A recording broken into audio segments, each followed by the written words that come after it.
ఎట్లుందమ్మా రేవంత్ రెడ్డి వచ్చినాక? రేవంత్ రెడ్డి వచ్చినాక అయితే ఏం దరిద్రంగా ఉంది, చాలా దరిద్రం అంటే దరిద్రం ఉంది.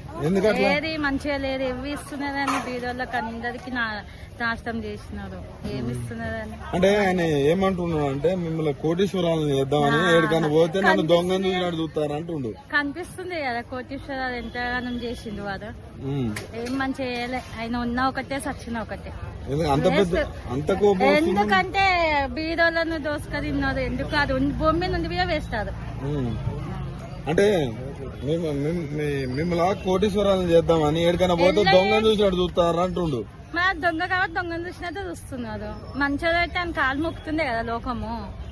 కానీ దొంగ మాటలు అన్ని ఏవి రాదు, పింఛని రాదు, ఏది రాదు.